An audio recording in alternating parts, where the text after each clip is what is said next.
If I were to use one piece of dialogue from this movie to sum up my feelings, it would be this.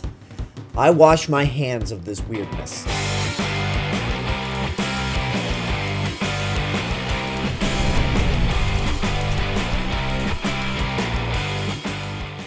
This is Pirates of the Caribbean at World's End, which came out in May of 2007, just 10 months after Dead Man's Chest, and picks up where the last movie left off, where the surviving crew from the Black Pearl decide to go on an expedition to try and retrieve Jack Sparrow from Davy Jones' locker with the help of a resurrected Captain Barbossa. Sounds simple enough, right?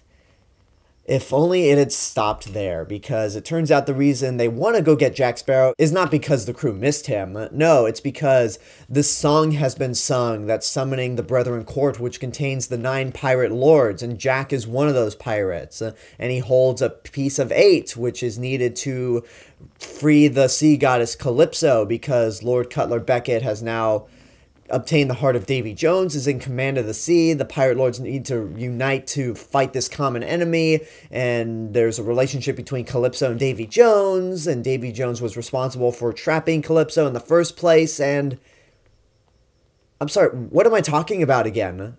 I've just kind of gotten lost all of a sudden. So yeah, this one's a mess. Now, before I continue with the review, I want to mention why I'm wearing a Double Toasted shirt. Well, one, they're my favorite YouTube channel ever, but they're not paying me at all to wear this shirt. The reason I'm wearing this is because Pirates of the Caribbean at World's End, when it came out, was the very first review I ever saw from the previous incarnation of their site, Spill.com. And that was 10 years ago.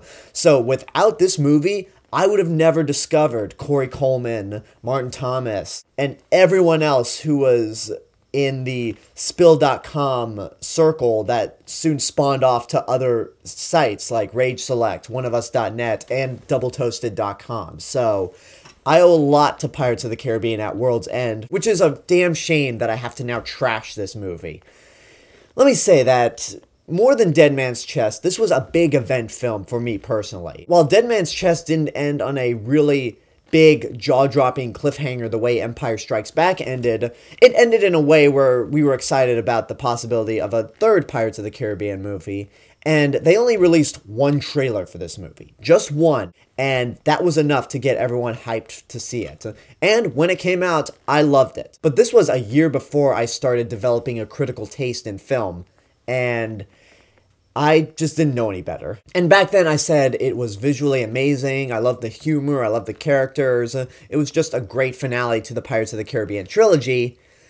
Boy, was I an idiot back then, because rewatching this again, oh my god, is it a disaster of a movie. Like, it is a total shipwreck. And it all has to do with the script. The script is just complete nonsense. In fact, when this movie originally came out, Orlando Bloom joked that the writers didn't even know what the plot for this movie was, and I just figured, okay, he's probably joking, but when you watch this movie and take into consideration that comment, he's probably right, because this plot literally makes no fucking sense. I mean, when you take a look at Dead Man's Chest, it had elements in it that didn't need to be there that made the plot overly complicated. But if you strip out a few of those elements and rework the movie, it could have worked as a great standalone where Jack Sparrow has to clear his name from Davy Jones. This one is just filled with so many different subplots that even if you tried to rework it to make it its own movie, you can't, because this movie depends on the second movie. You can't watch this one without watching the second one first. And it just introduces all this stuff that was never mentioned in the other movies, like the Brethren Court, which consists of the 9 pirate lords, and Jack Sparrow is apparently the pirate lord of the Caribbean, and they introduced the goddess Calypso halfway through the movie. They introduced this element where whoever kills Davy Jones has to take command of the Flying Dutchman and be captain forever, and you're just like, guys, slow the fuck down. You watch Dead Man's Chest and then jump right into it World's End. It doesn't make a whole lot of sense. They really wanted to make these two movies grand and epic like Lord of the Rings. But the problem was Lord of the Rings was based off a series of books, so Peter Jackson and company had a template to work off of. This, they're just making up their own shit as they go along, and it doesn't work. It's just overly convoluted. And they also introduced too many characters out of nowhere. The biggest waste of a talent in this movie is Chow Yun-Fat as the pirate lord of Singapore, Sao Fang.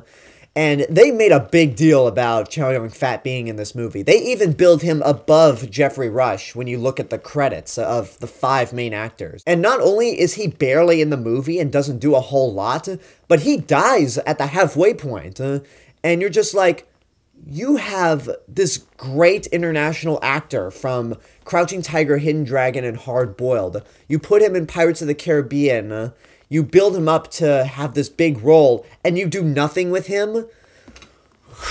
And in terms of the other characters, there's no consistency from anyone. All of these characters betray each other at the snap of a finger, and constantly, especially Will Turner, which I thought, honestly, Orlando Bloom in this movie was absolutely terrible. Which is weird because since they filmed Dead Man's Chest and At World's End back-to-back, you'd think his performance would be consistent, but apparently not. He just seems bored throughout the whole movie and uninspired, which I guess is the reason why he said 10 years ago that the writers didn't even know what the plot for this movie was. So that makes a whole lot of sense. But then also in terms of character inconsistency, they have Hector Barbosa really enforce this whole Brethren Court thing. Like, he is really on board with this thing. And he even says that the code is treated as law and brings in this keeper of the code, Captain Teague, who's Jack Sparrow's dad, played by Keith Richards.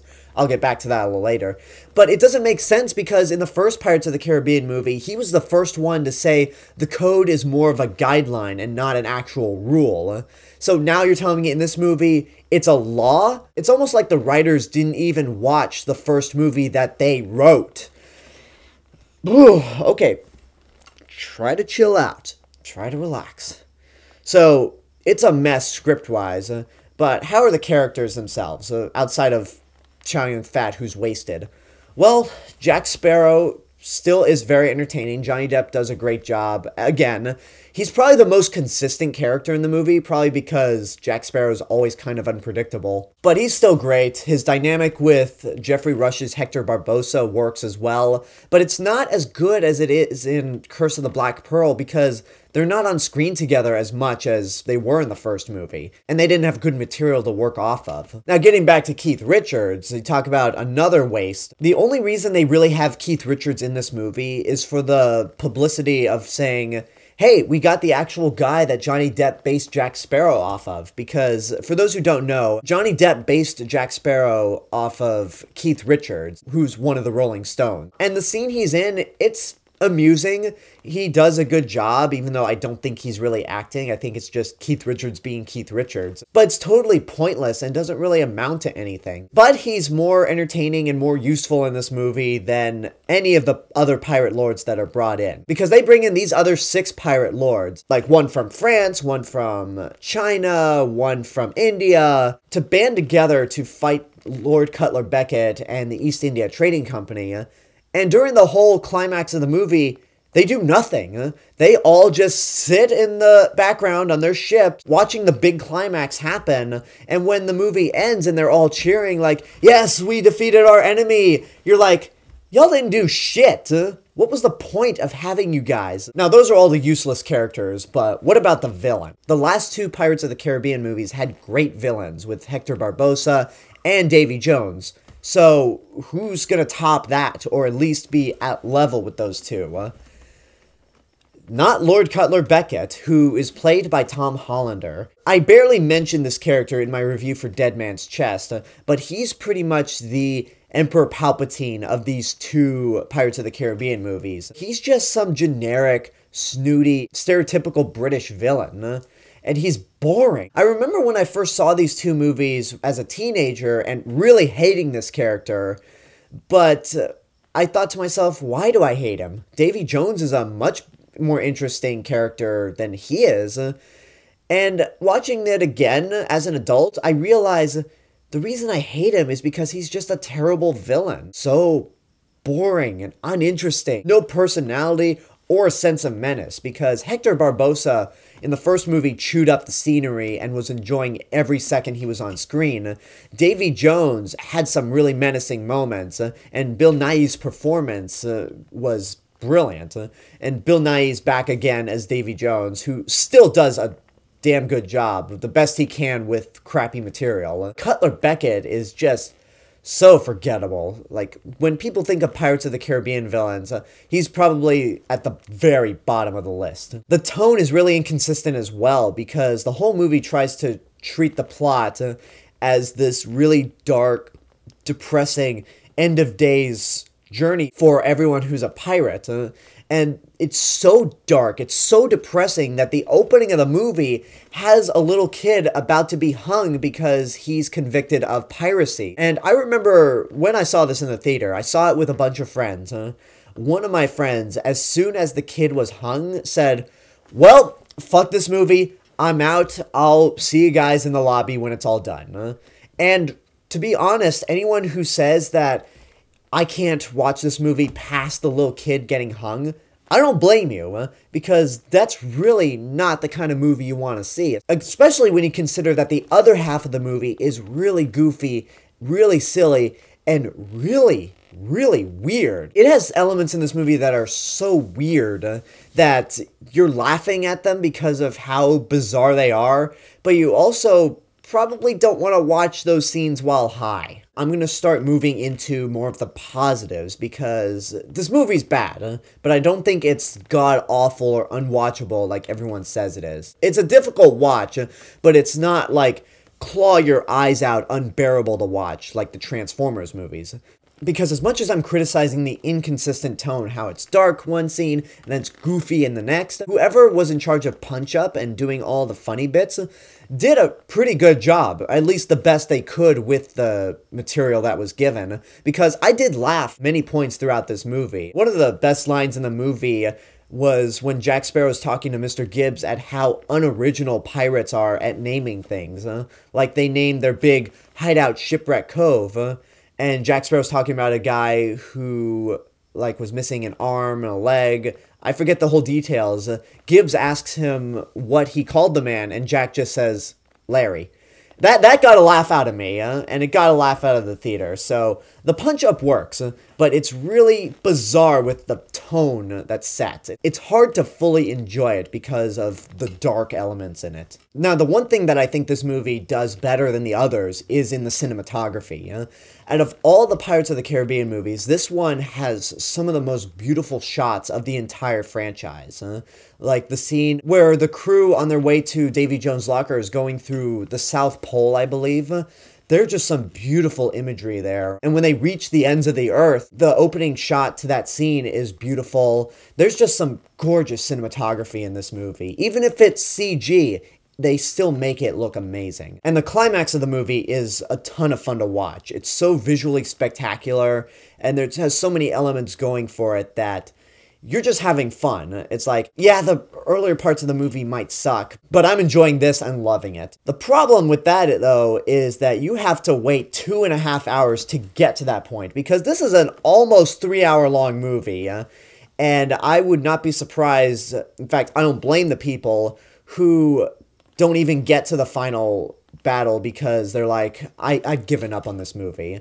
So I don't blame you guys. And I also like the ending scene where Jack Sparrow is at Tortuga and Hector Barbosa steals the Black Pearl again. That itself works as a great short film, and it makes you go, why couldn't the rest of the movie be like this? It's just very simple. Pirates screwing each other over, going on a hunt for treasure or the Fountain of Youth, and Jack Sparrow being Jack Sparrow. So if you were to just watch that last scene, it's great. It's really a brilliant scene at the end because it just shows what this series should be. So I'm going to wrap things up right here. I'm trying to end it on a positive note because Pirates of the Caribbean at World's End is a colossal mess. The script is jam-packed, full of unnecessary things. There's a lot of elements in the movie that don't make a whole lot of sense. Plot inconsistencies, character inconsistencies. It's way too long. It has an inconsistent tone. And while the climax and final scene are lots of fun to watch, again, you gotta sit through 2.5 hours of bullshit to get to those scenes.